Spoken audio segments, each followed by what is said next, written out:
Well, after reviewing an episode that has held up over time, I think it's time to look at something that hasn't. And what, according to most people, has failed to hold up more than the previous generations of MLP. But which generation do I look at? I mean, I could go back to the beginning and look at Rescue at Midnight Castle, but Voice of Reason already did that, and probably better than I could do.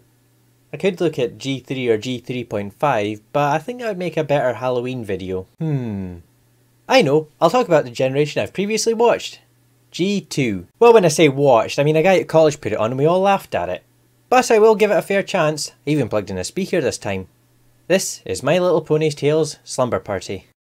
In my last video I discussed the opening and it only seems fitting to talk about it here. Now how do I sum it up?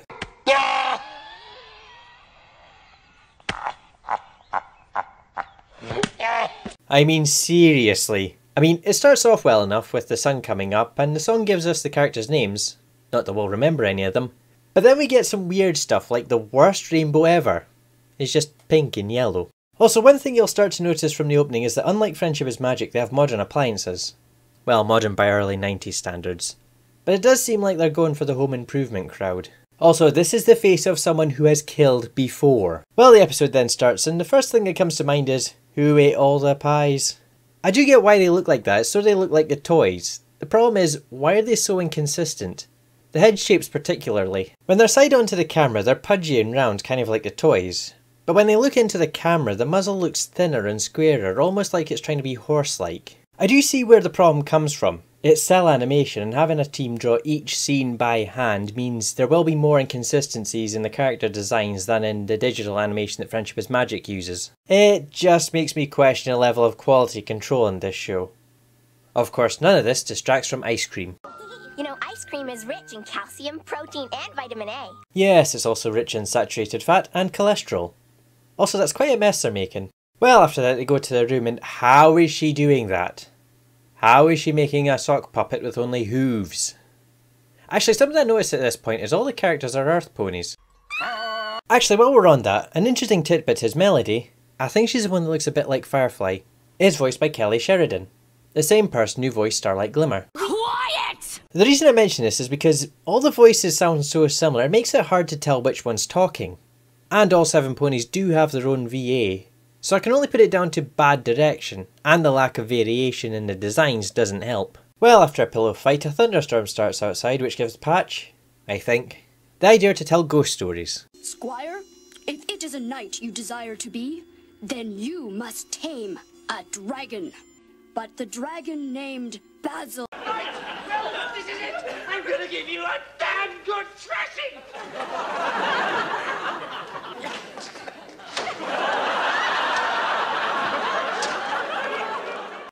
A serpent dropped from a tree and wound himself around Squire's neck. Squire bravely stuck out his tongue and hissed right back. And Squire didn't even have to use his sword, which he really didn't want to use anyway. Is it just me, or does there seem to be a lack of ghost in this story? Actually, there's so much wrong with this story, like, what kind of knight doesn't want to use their sword? Oh, by the way, getting back to design for a second, this pony's a dude. Yeah. Well, after the story, they hear squeaking coming from the loft, and so they go to investigate. Oh, and anyone who complains about Pinkie Pie singing, take a listen to the song that Sweetheart, I think, sings. Half asleep, you hear a peep and leap to a conclusion. All alone, you start to moan, but it's only an illusion. Well, after the ponies are scared by more quotes than I can mock, they find out that the squeaks were a cat. Does that make this a cat video? They then go back to bed and Patch gets visited by the night's ghost, who I swear sounds like Crown Prince. Hello, Patch. I wanted to thank you for telling my story. If I was to sum up the show based on this episode, I'd say it's harmless. I mean, it's not completely horrible, it's just not very well done. Like, one thing I feel needs asking, and I know it may sound strange seeing as this show is called My Little Pony, but why are they ponies? Because they seem to spend more time walking upright and picking things up with their hooves. It's like someone didn't get the memo telling them that they were working on My Little Pony. It's almost like I'm watching Equestria Girls. Oh no no no! Why'd I say that? Now I have to like it. But the biggest problem with this show is it's made for teenage girls. One of the biggest strengths of Friendship is Magic is writers and animators wanted to make a show they'd watch. But when you make a show for a certain demographic, it limits creativity. Not only that, but the quality of the show also takes a hit. And then you end up with a lot of the problems that I for one found really distracting. Well, at least it's mercifully short. I have special eyes.